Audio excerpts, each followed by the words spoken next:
안녕하세요. 이스타프 최범기입니다. 코로나19 백신 접종을 둘러싸고 미 정부와 주 정부 간 충돌하는 모양새입니다.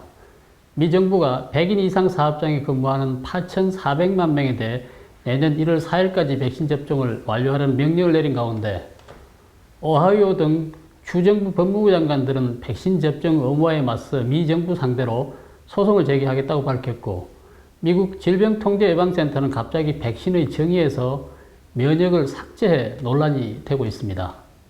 한마디로 현재 미국은 어수선한 분위기입니다. 미 정부는 지난 9월 모든 연방 공무원과 정부 계약업체 직원 그리고 군인들 대상으로 백신 의무화를 명령한 바 있었는데요. 이번에는 100인 이상 모든 민간 사업장까지 확대 코로나19 백신을 접종하도록 의무화했습니다.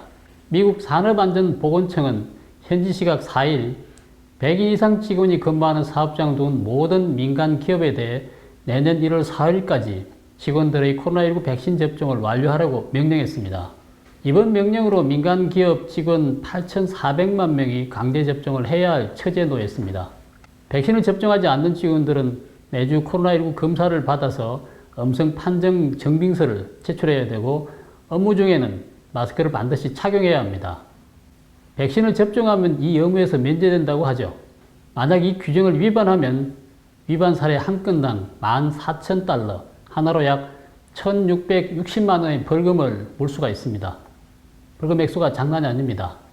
바이든 행정부는 또 정부 기금을 지원받는 요양원, 병원 등 시설에 근무하는 1,700만 명에 대해서도 같은 명령을 내렸는데요. 그런데 이들에게는 코로나19 검사를 받는 대안 선택이 허용되지 않는다고 합니다. 다만 위 두 가지 경우 모두 종교적 자유나 건강상 이유에 따른 면제는 가능하다고 합니다.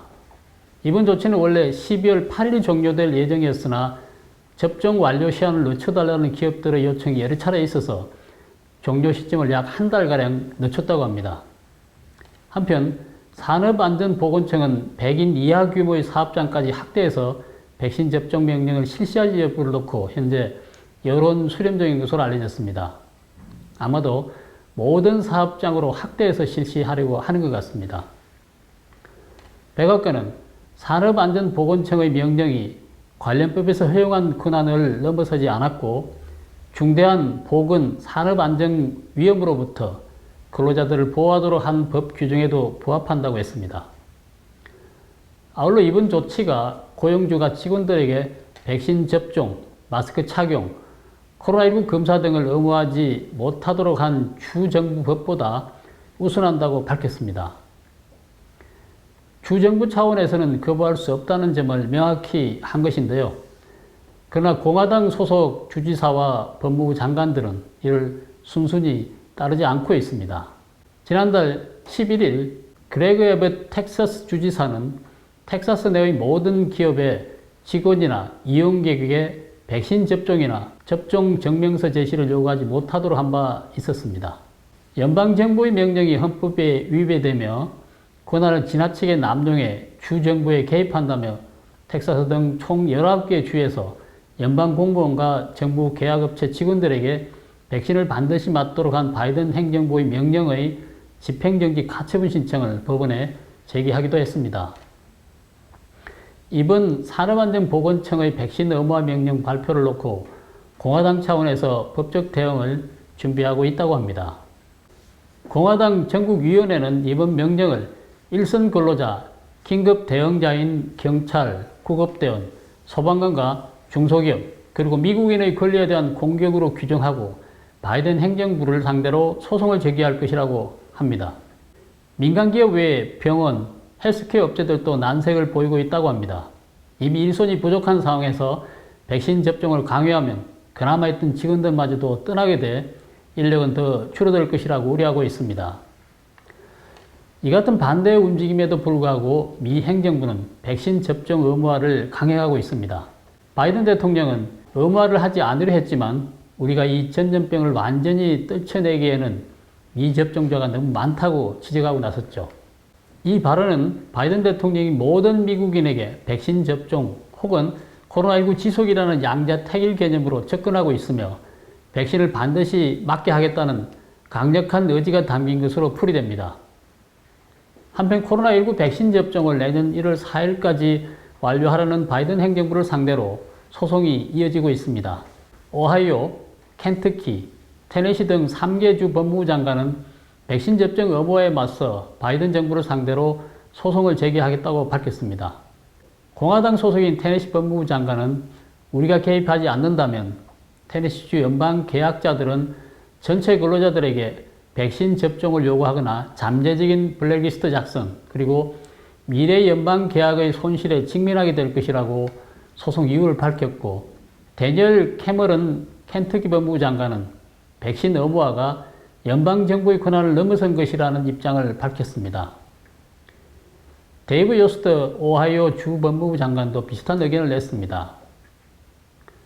바이든 대통령은 백신 의무화 조치에 반대하는 소송이 이어지고 있고, 백신 접종이 바이러스 전파를 막지 못한다는 연구 결과가 나오고 있지만 더 많은 사람들이 백신을 맞아야 한다는 입장을 고수하고 있습니다.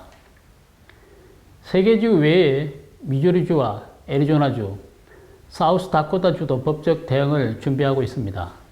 한편 텍사스 법무부 등이 제기한 가처분 소송에 대한 판결이 지난 6일 나왔는데요. 지난 6일 미국 연방 순회항소법원이 바이든 행정부의 백신 접종 의무화가 중대한 헌법적 문제가 있다며 텍사스 법무부 등 5개 주와 기업, 개인들이 공동으로 제기한 가처분에 대해 법원의 추가 조치가 있을 때까지 중지한다고 판결을 내렸습니다. 다른 지역에서 제출한 가처분 신청도 곧 판결이 날 것 같은데요. 같은 결과가 나게 될지 아니면 기각돼 미 행정부가 계획한 대로 집단 면역 형성이 원활하게 진행될지 좀 더 지켜봐야 할 것 같습니다. 한편 미국 질병통제예방센터 CDC가 백신의 정의에서 면역을 삭제해서 논란이 되고 있습니다. 지난 9월 1일 질병통제예방센터는 홈페이지에 게재한 백신에 관한 정의를 슬그머니 변경했다고 하는데요.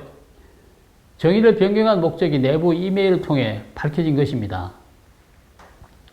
백신 접종을 선택할 자유를 보장하기 위해 활동하는 변호사 트래비스 밀러가 정보공개법에 따라 합법적으로 입수한 CDC 내부 이메일을 최근 공개했습니다. 공개한 자료에 따르면 CDC의 백신 정의 변경은 코로나19 백신이 면역을 제공하지 못하기 때문에 백신이 아니다 라는 비판을 잠재우기 위한 조치였다고 합니다. 이 이메일은 지난 8월 CDC 헬스 커뮤니케이션 담당자 아리시아 다운스가 동료와 주고받은 것입니다. 다운스는 백신에 관한 기존의 정의가 시대에 뒤떨어져 있고 일부 사람들은 코로나19 백신이 CDC 스스로 밝힌 정의에도 부합하지 않는다고 주장했습니다. 다운스는 답신을 받지 못하자 재차 이메일을 발송했고 CDC 관리자인 발레리 모렐리가 이 일을 승인했다는 겁니다. 모렐리는 만약 이것이 일반 대중을 위한 것이라면 나는 변경에 찬성한다고 답변했습니다.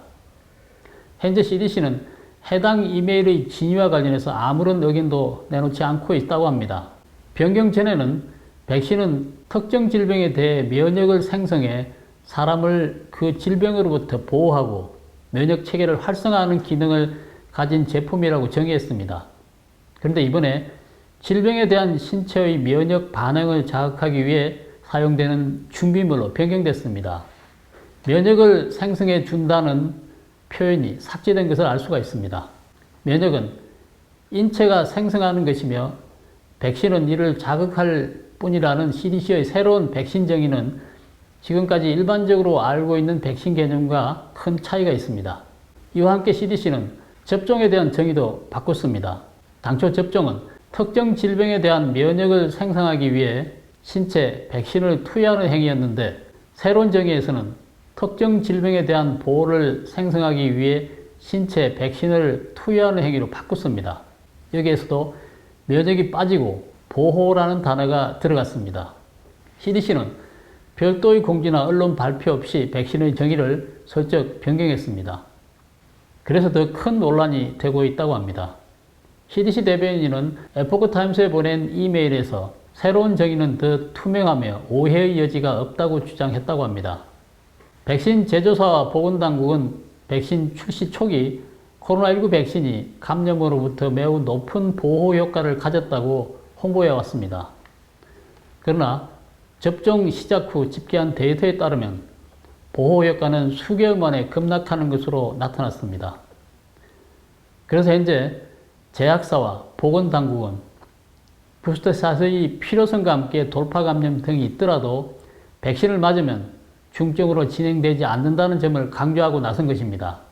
부스터샷은 백신의 면역 효과를 강화하거나 효력을 연장하기 위한 추가 접종을 말하죠. 우리나라에서도 최근부터 부스터샷 접종이 진행되고 있는데요. 최근 서울의 한 코로나 전담 클리닉 병원에서 코로나 이후를 주제로 의사대상 심포지엄이 열렸는데요. 교수 강의가 끝나자 3차 접종인 부스터샷에 대한 질문이 쏟아졌다고 합니다. 이 세미나에서 부스터샷에 대해 몇 가지 공감대가 도출됐다고 하는데요. 간단히 소개하면 이렇습니다. 고령자나 기저질환자는 2차 접종 후 5개월이 지나면 부스터샷을 맞아야 한다. 그리고 1, 2차 같은 백신을 맞았으면 부스터샷도 그걸로 맞는 게 좋다는 등등이었고요. 교차 접종에 대한 논의도 많았다고 합니다.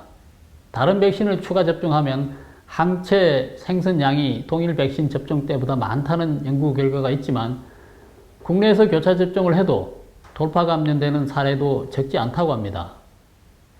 싱가포르는 우리나라보다 먼저 위드 코로나를 실시했죠. 백신 2차 접종 완료율이 80%로 우리나라보다 높지만 위드 코로나 이후 하루 확진자가 4,000명이나 발생하고 있다고 합니다. 위드 코로나 이전보다 훨씬 많은 수치죠. 비례로 치면 우리나라에서 매일 4만 명이 나오는 셈인데요. 코로나 바이러스가 항체 지속 기간이 짧은 고령자와 백신을 맞지 않은 10대, 20대를 파고든 탓이라고 합니다. 백신 제조사와 보건당국의 당초 주장과는 달리 백신 접종 효과가 떨어지면서 그 대안으로 떠오른 부스터샷은 코로나19 유행이 지속되고 변이가 속출하는 지금 상황에서는 사망자와 중증 환자를 예방하기 위한 하나의 방안으로 보이긴 합니다. 그러나 앞에서 언급한 바와 같이 미국의 다른 한편에서는 공권력을 이용해 국민들에게 백신 접종을 강요해서는 안 되고 접종을 국민 개개인의 선택에 맡겨야 한다고 주장합니다. 또한 이들은 접종 여부를 가지고 직장에서 해고되거나 생계를 위협받는 일은 결코 있어서는 안 된다고 주장하죠. 이처럼 백신 접종을 둘러싸고 갈등은 계속되고 있습니다. 국민들의 자유와 선택도 존중되고 전체 국민들의 건강도 보호할 수 있는 방안이나 접점이 속히 도출되기를 바라면서 오늘 방송은 여기서 마치도록 하겠습니다. 구독, 댓글, 좋아요를 눌러주시고 지인들과 공유해 주시기 바랍니다. 여러분의 후원은 큰 힘이 됩니다. 많은 후원도 부탁드립니다. 감사합니다.